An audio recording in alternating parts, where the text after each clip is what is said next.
Wealth Without Wall Street Tribe. I am so stoked to introduce you to our friend Scott Donnell and his amazing way to help teach your children how to manage money. Scott, so glad to have you. Good to be here. Thanks for having me, guys. It's going to be great. This is a learning for kids moment opportunity for you, Tribe, including you, Joey. And I'm excited, Scott, that you're going to be able to help us clarify ways, because as adults, we struggle with the concept of how do we teach our kids how to properly steward the money. And I don't know about you as you're listening to this, but if you make the mistake that I make, which is trying to figure out how to pay them and ultimately probably not do it the appropriate way. So Scott, really quickly, how did you get into even the process of trying to build something like this for parents so that they would know better how to teach their kids about money? Yeah, a sum total of 0 of us adults learned this stuff as kids. So that's the first problem. Banks don't care about kids because they don't have deposits, and the school system's not teaching it. So our first business 15 years ago was a company called Apex. And I started it to help my wife raise money for her school. She was a first grade teacher. Now she's at home with our 4 little kiddos. But we launched that company and the school made like $50,000. Okay, so it became one of the best fundraisers in America and it just exploded. So now it's in 48 states. We've got hundreds of franchisees, served millions and millions of families, and raised billions of dollars for schools. And it's a great profitable company. Like you get a percentage of the funds raised, you cover your costs, you make a few $1,000, you move on. It's called Apex Leadership Co. Well, incredible company, huge service to the school system. I started to realize immediately these kids are not learning money skills. They're not learning practical skills for real life. They're not learning critical thinking, persuasion, negotiation. Like the list just goes on. You know, how does algebra help you with budgeting? Like that kind of thinking. Like we jump to the theoretical and the complex without going through the basics of the real world. And so that's really what led us down this path to, we started doing business fairs with kids. Now there's thousands of those. We started Gravy Stack, which is our banking app for kids and teenagers where they learn all the principles of how to create value, how to earn. They're dealing with real money. They learn how to save, spend, share, and invest. But really it's you can't learn these things through homework. That's what we've learned. You have to learn about money through actual money. And that's why allowances doesn't work. Allowance is basically codependency and socialism. It's like, here, kids, here's money every week for existing. And even if you make them do some chores, that's even worse because now they're not connecting the value creation that they need to with the work. And half those things you shouldn't be paying for. Scott, no, people just pulled over on the side of the road. Like they just almost had a wreck when they heard you say allowance is socialism. But here's the funny thing about it. Everybody almost had a wreck, but they also agree with you wholeheartedly. It's like they knew that there was a problem, but they're just recreating the thing that they know, right? Allow it. I mean, I'm guilty as charged, right? Russ, the same way.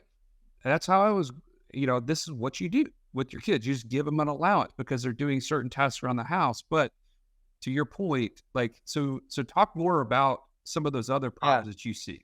Well, chores is also archaic.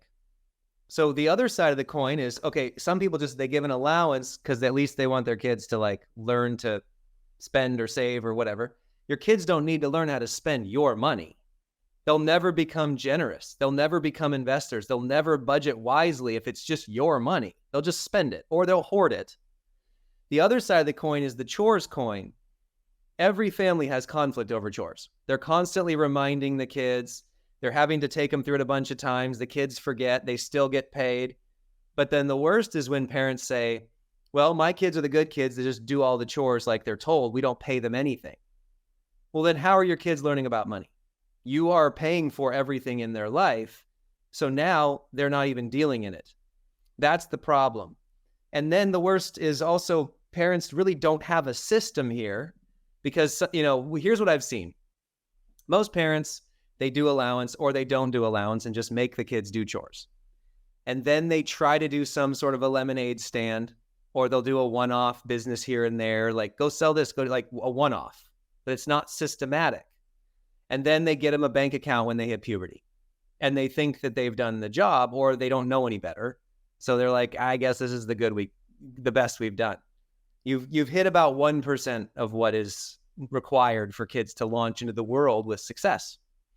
And so that's the problem as it stands. If you constantly have conflict over chores and nagging over trying to do things over and over again, you either give them free money but to exist, or you don't deal at all with money, and then they gain entitlement because you're paying for everything.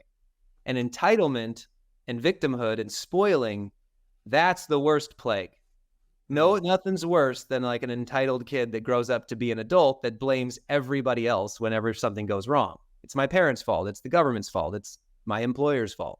Well, it leads them going to college and saying, oh, well, you should pay for it. Right? Like this is your expense. I think it leads parents into believing that they should pay for college. Yeah. Because you've paid for everything all the way up to this point. Why is this my responsibility? You're a bad parent if you do this. And I think as parents, we want so much more for our kids than we wanted for ourselves. And for most of us, we weren't given anything, right? There was no allowance. I wouldn't work weekends with my dad, getting on roofs and painting houses and, doing yards, whatever it may be. I was always having to leave college on the weekends to go make money so to have enough for the week to spend. But yet now Joey and I have made this concept of, oh, well, we're going to pay our kids for being marketing arms for our business, right? They'll do things. We have them reading books, coming on podcasts, showing up to events. And that way we can give them money, put it in their account, and then they're going to use their money to pay for the art lessons, the ballet, the swim team, all the things. And those are dollars that no longer we're having to pay, ordinary income tax on. That we're winning. But we're still losing because they don't necessarily see all the connection to it. So right. Tell me, right? Like, help me as a parent be better in this. Help me figure out what is the solution. We understand the problem. The problem is that we got entitlement and socialism. We're not teaching them the value of money. I'm an idiot. Joey's an idiot. What's the solution? Yeah. So we can go into a bunch more problems. Like, by the way, side note, did you know 56% of college kids drop out and don't get the degree, but they still have the debt? Oh, Scott, now Russ is starting to throw up over here. Like, yeah, we do need to hear more of these problems. Russ, before we get into the solution, you got to understand. All right. We'll go into the solution in a second, but I want to be clear with the families. It's like, I know how families work, right? We've worked with millions of them. We've got 4 kids of our own. What a lot of parents do is when they have a side moment from their work, from their business, from just all the busyness of life, they get this moment of clarity, like, oh, I got to do something to help the kids learn that. So then they like jump in and do like a one-off, right? And that also doesn't work because let me tell you something, consistency compounds. That's one of the great John Maxwell quotes. I was with him 3 days ago in Cabo. Consistency compounds. And so a lot of parents, they try to wake up to this. They're like, yep, allowance doesn't work. The chore thing's a problem. So I'm going to create a whiteboard list of stuff, or I'm going to create an Excel sheet of stuff, or I'm going to write these things down for you to do. And it's usually a one-off because they run out of cash to pay them. They run out. It's annoying because you got to erase it and start over. So you do it for like a month and then you stop because consistency compounds. So the issue is they don't actually learn long-term and it's not exponential. So what do you do with that? Well, one of the easiest things to remember is that kids don't care about money, by and large, okay? Only 5% of children have that entrepreneur DNA. They pop out of the womb. Like, how am I making money, Dad? Where am I making money, Mom? Like, that's 5% of children. The other 95% of kids need a motive. And the way that you give kids a motive is by handing off responsibilities and expenses, okay? And we're going to unpack this way more in our training. We're going to do a free training on top of all this for financial literacy, family legacy. That's coming, right, with the link that you guys are going to give to everybody to join us because we only have so much time in 25 minutes. But without motive, the kids don't actually have a reason to care. You paying for everything, you covering all their issues. A lot of parents, they think that my job is to give my kids everything I never had. If I want to be successful, I'm going to give my kids all the opportunities I never had. I'm going to pay for all the things I didn't get growing up. And that is the motive there is love. But the results of that are catastrophic, right? No kid becomes entitled and spoiled overnight. It's like a death by 1,000 cuts. You just step into this all the time. And especially like maybe the person that's not working and earning the income that's like, I got to teach these lessons. The other spouse is the one that's like, no, we got to pay for all these things. We got to protect and provide and make it secure and give them the safest, happiest life. Okay, well, nobody learns from success and ease. Everybody learns from healthy struggle. That's where you grow. And so how can you, with love in your home, create a system of healthy struggle where kids can grow? That's really the key. And so that's what Gravy Stack and our dinner table trainings do, is help you put those processes inside your home where you can thrive. So that's our 3E home economy system, which we'll unpack on the free training for everybody. We can go into some of it today. No, I'm glad you said that. I mean, it is definitely an issue that we have as parents, is that we do follow that approach. We're not getting any closer to helping them. We may be helping them get further away from it. And it's the opposite of what we want, because we're not trained. We have no education on how to do this, even if we're great business owners, amazing investors ourselves. And I know the frustration I have within my house is just not seeing that entrepreneur itch in the 4 of my kids, right? Like I want them all to say, I don't want to go to college. I want to start another business. And like, I'm all in. Like I'll not only help you pay for it, I'll help you work in it, but I don't see that. And so I get frustrated, but yet I'm not actually motivating them in the right way. So let's talk about, how do I start motivating my children? What is the proper way to start teaching them this stewardship of money? Well, and by the way, Scott, before you jump in, I just want to, for Tribe, don't miss the opportunity. If you're listening to this live, or you can hear it after the fact, go to wealth.wallstreet.com/dinner table, wealth.wallstreet.com/dinner table, so you can get access to the training and the resources from today's show. So Scott, go ahead. Yeah, and Gravy Stack is our tool. That's the bank, the gamified banking system that teaches them all these money skills. And then Dinner Table is the content side. So it's all the resources, the courses and workshops on family legacy, the financial skills for parents. So we're calling this training the Dinner Table because that's where you go to get all the training as a parent. Because again, what you don't learn gets passed on just as much as what you do learn. Okay. And also what you don't heal from gets passed down from generation to generation. Trust me. Let me say this real quick. There's a lot of trauma out there that everybody talks about, and it's all painful and it's all hard and it's all bad. You know what no one talks about? Money trauma. There's no counselor or psychotherapist out there that has ever talked about money trauma. How you were raised to think about money, or how you viewed money, or the things you saw as a kid with how your parents dealt with money, probably has more of an impact on how you live your life today than almost any other thing that happened to you. And nobody talks about it. So we'll unpack that on the free training too. Russ, I don't know. Scott just continues to cut the wounds. Is there any tourniquet? Can we put a tourniquet on? Well, he's pouring salt on the wounds at this point, man. He's cutting. All right. It doesn't matter how old you are. It doesn't matter how old you are or what age your kids are. You can start now to completely transform your family for generations. So I'll start with the money stuff, because when I say family legacy, it's much bigger than just money. Okay. So let's start with this. What is money? Is money good? Is money bad? What is it? Most families, when they think, oh, financial literacy, oh my goodness, I have to teach the kids, they actually go straight to money without understanding what it truly is. And if you make money the only objective, it becomes identity. And that's actually a bad thing, because if money becomes the identity and the report card and all you focus on, it's a one big keeping up with the Joneses, never-ending report card. Right. But if you actually learn what money is, it's a great starting point for your kids. Money is a store of value. It's not good or bad. It makes you more of what you already are. And you either learn to master it or it's going to master you as your identity. So we need to teach our kids first about value. Money is a result of creating value. So you start there. And, we'll unpack this again way more in the training, but when you start to think about life as creating value for others in a lot of different ways, money is the reward of creating one type of value. It's called material value. It's what you create and you produce.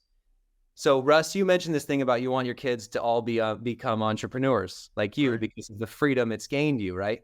Yep. Well, not all kids are going to become entrepreneurs, right? The studies they show very clearly that only a small percentage of people can actually handle that and have the DNA D2, D4 gene mutation that allows them to become more entrepreneurs.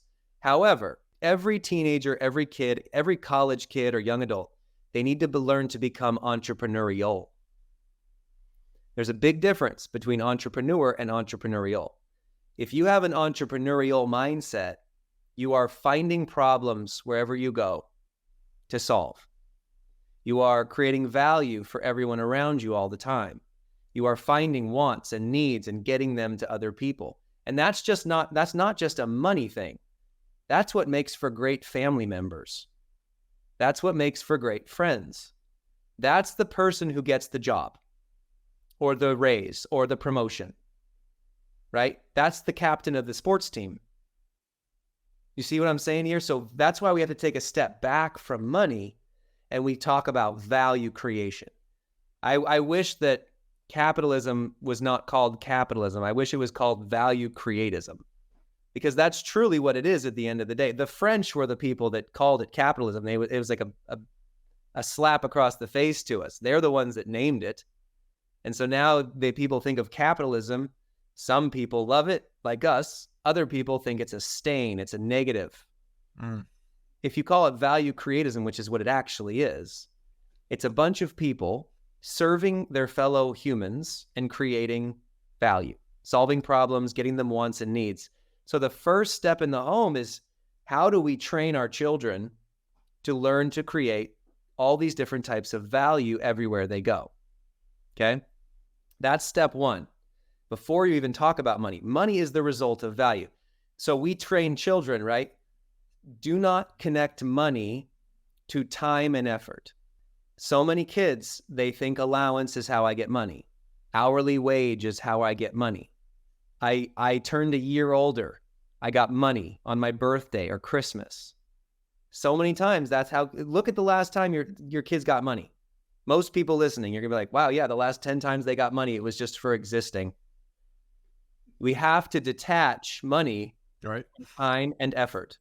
100%. If you can connect it to results, now we're in the right game. So what we train is the way that you create value for others and solve problems and get wants and needs and do things around the home that create value, do things in the neighborhood that create value, use your brain to create value. When you create and produce things, money is usually the reward for that. In one type of value. There's also emotional and spiritual value and other things that create an incredible life. But value has to be that first step. And that's our book, Value Creation Kit. If you've listened to our show for any length of time, you've heard us talk about infinite banking and how we were able to use that concept to create over $50,000 a month in passive income. But it's just not that easy to figure out, how does this all connect into my own personal system? Stallion, that's why we created the passive income operating system, bro. It shows you how to turn active income into passive income. It makes all the steps come together.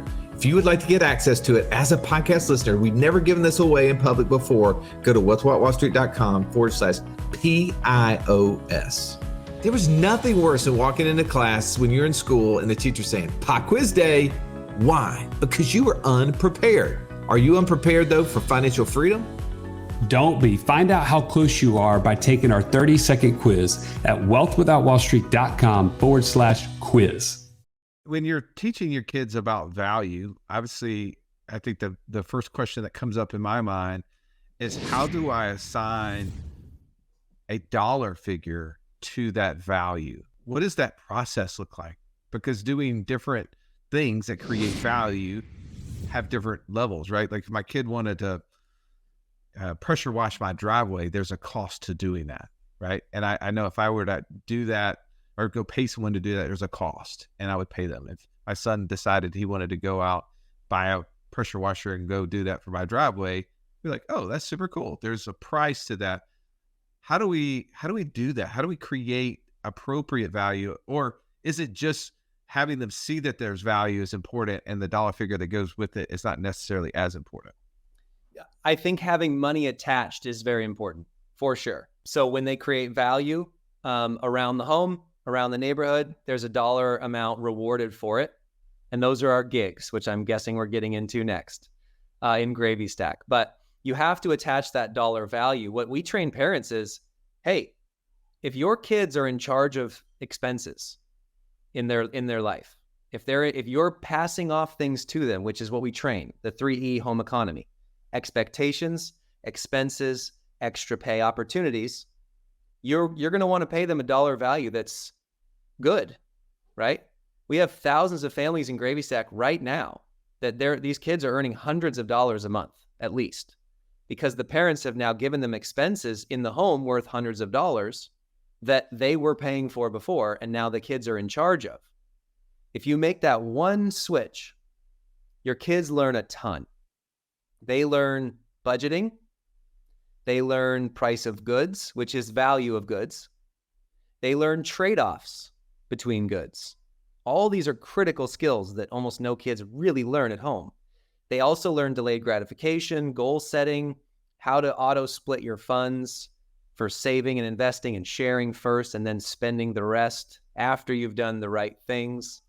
When that is done, your kids start to understand the different values of things. I love it when my kids come to me. They're like, hey, Dad, I want to sweep the garage. I want to wash the windows and make dinner. And I think that's worth $15. What do you think? And I'm like, I think that's worth 11.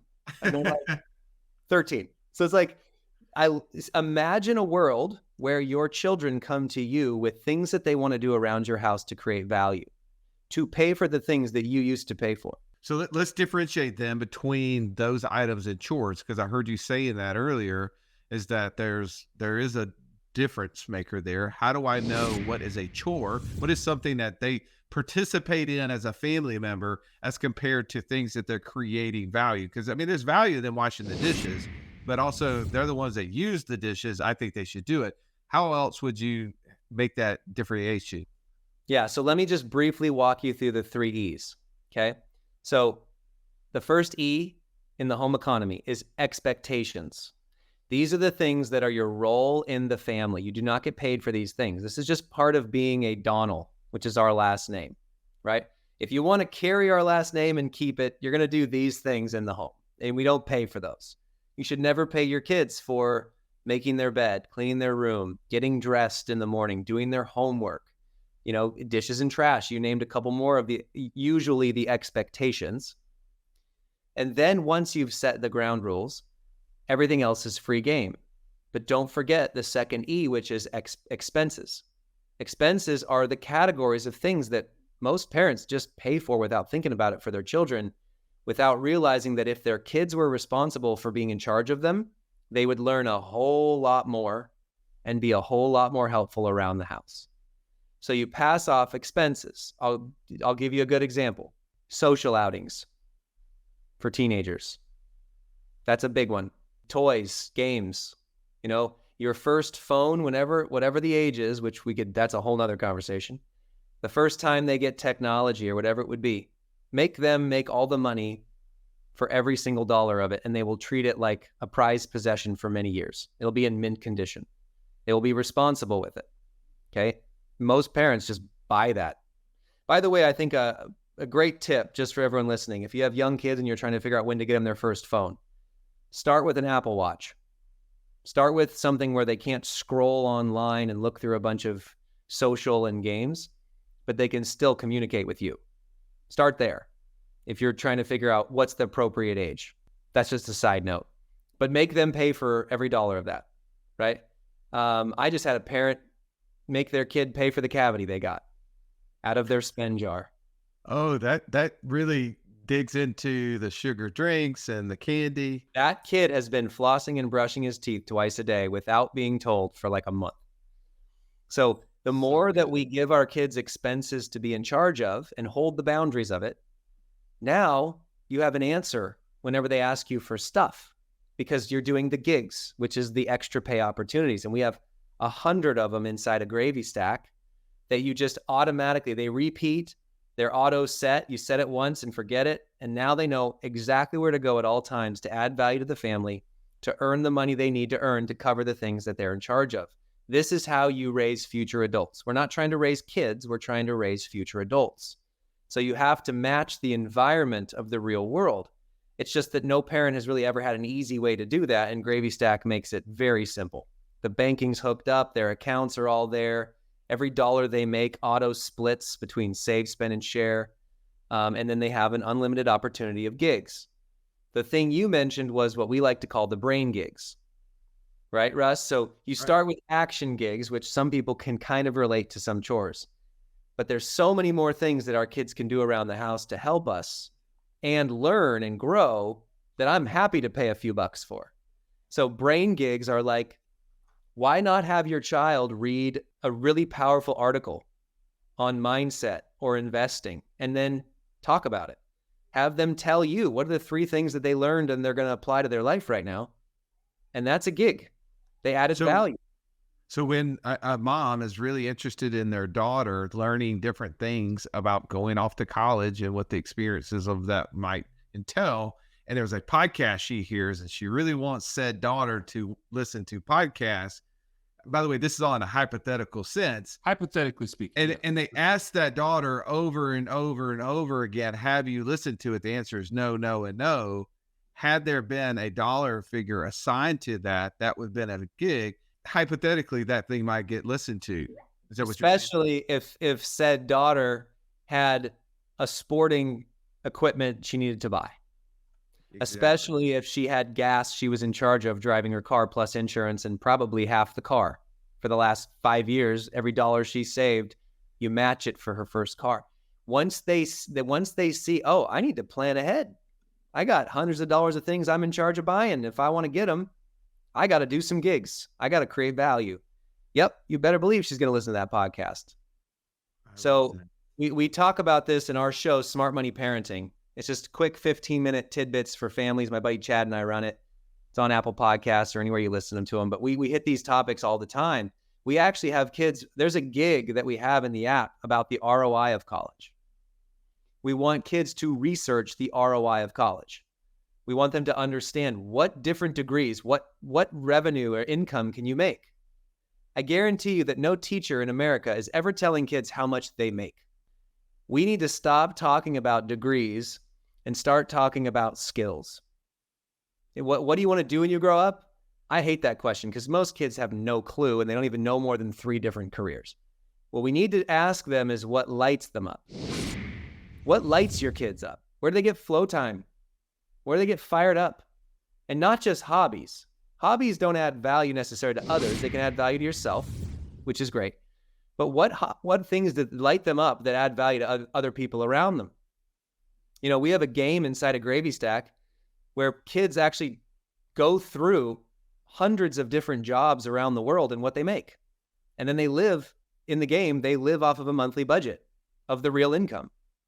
So they learn trade-offs of, wow, if I want to, maybe I like making other people feel better. I love the feeling I get when others feel better after I've interacted with them. That could be a counselor or a therapist. That could be a comedian. That could be a copywriter. There's so many different ways that kids' skills can be utilized to create value in the world. And we need to be teaching them at a young age the different types of value they can create with their skills.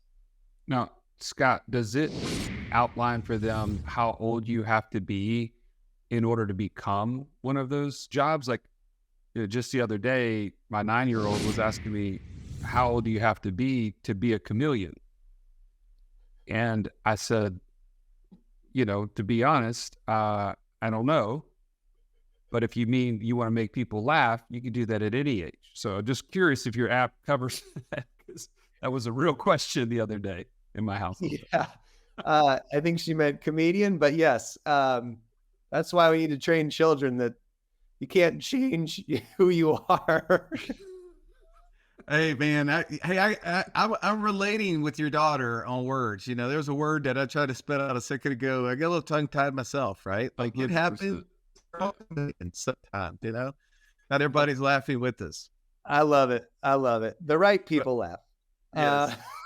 So Scott, when we get back together, we're going to do a training on this because Joey and I felt like this is so valuable. Like if anything, like we want to be there for us. And if you relate to some of the struggles that we have and you want to share with your family how that they can be better with money, how they can learn how to save, spend, and give more, and that they don't have this entitlement mentality. I want you to join us with that. So part of that training is teaching this information. What else are they going to get when they show up to that? Yeah. So one of the things we haven't hit on too much is for the last 9 years, I've searched the globe for the best 100 families. So we've served 7 million families in all of our companies so far. I'm obsessed on family legacy, and family legacy doesn't just mean like Rothschilds and Trumps and stuff. Family legacy is raising kids and grandkids and great grandkids to blow by you in every category. That's what it is. Faith, values, mindsets, skill sets, financial competency, impact in the world, value creation. If you do that 3 or 4 times in a row, and the family gets stronger with each generation, you're doing something right. And so my job for the last 9 years has been to extract the strategies of those families, the best in the world. And you'd be amazed at the things they do that no one else does. So we have 18 of these strategies and tools that we train on at dinner table. So we're going to go over the top 3 together in our training on how you can really empower your family. And money is a part of it for sure. We will hit the home economy. We'll talk about value creation, but there's a lot more here that we want to unpack. And so that's the training we're going to go through together. And we're looking forward to hanging out with more of your listeners in person or in a webinar training format, but we get to engage with them specifically. Well, Tribe, so I know that you got value, no pun intended, from today's podcast. And I want you to join us. So go to wealthwithoutwallstreet.com/dinner table and join us live. Or if you're hearing this after the fact, you'll get the recording. You'll get other access points for this content that is so incredibly important. Scott, I can't thank you enough for being on today. Just really appreciate it. If people want to connect with you outside of even this webinar opportunity, what would you do to encourage them to connect with you? Yeah, if you guys want to connect directly with us, you can have just schedule a conversation with some of our experts. Just go to dinnertable.com. You can schedule a meeting or download the Gravy Stack app if you have kids ages 6 and up, all the way through college. That's your best place to go. And then any place on social, just I'm Scott Donnell. It's the easiest way to engage. We put out daily content to help families. Thank you, Scott. So good. Thank you, Tribe, for listening. And hopefully you will join Joey and I in this webinar as we all learn how to be better with money with our kids and raise up entrepreneurial kids, not necessarily entrepreneurs. Have a great day.